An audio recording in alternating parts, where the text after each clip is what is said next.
ఇది ఒక ఆపర్చునిటీ, ఒక మంచి ఆలోచన గవర్నమెంట్. దయచేసి ట్రైనింగ్, క్వశ్చన్స్ అర్థం చేయడం, స్మాల్ బ్యాచెస్లో ట్రైనింగ్ చేయడం, తర్వాత మదర్స్తో ఎంగేజ్ చేయడం, సెకండ్ ట్రైనింగ్ సరిగా చేయడం. సో దట్ మీకు థర్డ్ స్క్రీనింగ్లో ఎస్ మీకు సాటిస్ఫాక్షన్ వస్తుంది. నేను ఒక 20 మెంబర్స్ ఐడెంటిఫై మీకు ఆ లైఫ్ ఆఫ్ సాటిస్ఫాక్షన్ వస్తుంది. నేను 20 మదర్స్కి చెప్పాను, మీకు ఆల్ ఆఫ్ దర్ మదర్స్ మీరు అండర్స్టాండ్ ఓకే దట్ ఎస్ నేను వాళ్ళకి టైం ఇచ్చాను. ఎస్ వాళ్ళ టైం ట్రీట్మెంట్ తీసుకుంటున్నాను. ప్రతి సంవత్సరం ఒక వ్యక్తి 5,000 రూపాయలు 10,000 రూపాయలు ఖర్చు చేసేసి ఒక ప్రైవేట్ హాస్పిటల్లో చూపిస్తాను. అది సమస్య లేదు. సమస్య అంటే నాలెడ్జ్, సమస్య అంటే లేదు. వాళ్ళకి జనాలకు educated people don't have knowledge. People don't know that if there are some issues they can in early age they can show to be taken use we don't have that problem.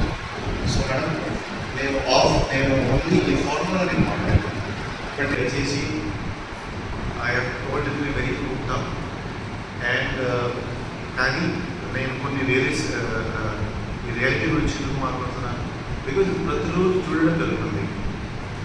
So trainings and engagement is the core of the issue.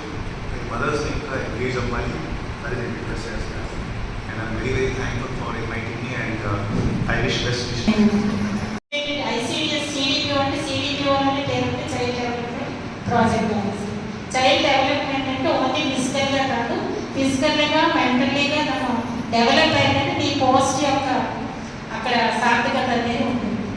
Small meetings అనేవి compulsory పెట్టాలి. ఈ app యొక్క importance చెప్పి ప్రతి పిల్లల్ని ఇమ్యునైజేషన్కి నేను join అయిన 92లో join అయినప్పటికీ ఇమ్యునైజేషన్కి ఎవరికి తీసుకొచ్చేవారు కాదు సార్. అప్పుడు 60% 50 to 60% మాత్రమే ఇమ్యునైజేషన్కి మద్దతు వచ్చేది సార్. అయితే ఇప్పుడైతే మనకి 94% వరకు ఇమ్యునైజేషన్కి వాళ్ళు వచ్చి వాలంటీర్గా ఇమ్యునైజేషన్ చేయించుకుంటాను. అలాగే గ్రోత్ వాలంటీర్ కూడా నేను జాయిన్ అయిన టైంలో మా పిల్లలకి బరువు చూస్తే దిష్టి తగ్గుతుంది అని గ్రోత్ వాలంటీర్ కూడా వచ్చేవారు కదా సార్. ఇప్పుడు మదర్స్ అందరూ కూడా వాలంటీర్గా వచ్చి వాళ్ళ పిల్లలు ఎంత బరువు ఉన్నారో వాళ్ళని చూసుకోవడం జరుగుతుంది.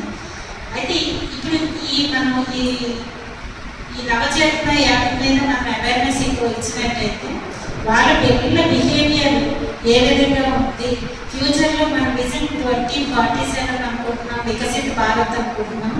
అప్పటికి ఇప్పుడు మనం ఏదైతే ఫోకస్ చేసి ఏ జనరేషన్ మీద అయితే మనం ఇప్పుడు ఎఫర్ట్స్ పెట్టి వాళ్ళు స్ట్రాంగ్గా చేస్తామో వాళ్ళు రీచ్ అయ్యేది విజన్ 47కి వాళ్ళు యూత్గా మనకి సొసైటీని అందుకుంటారు.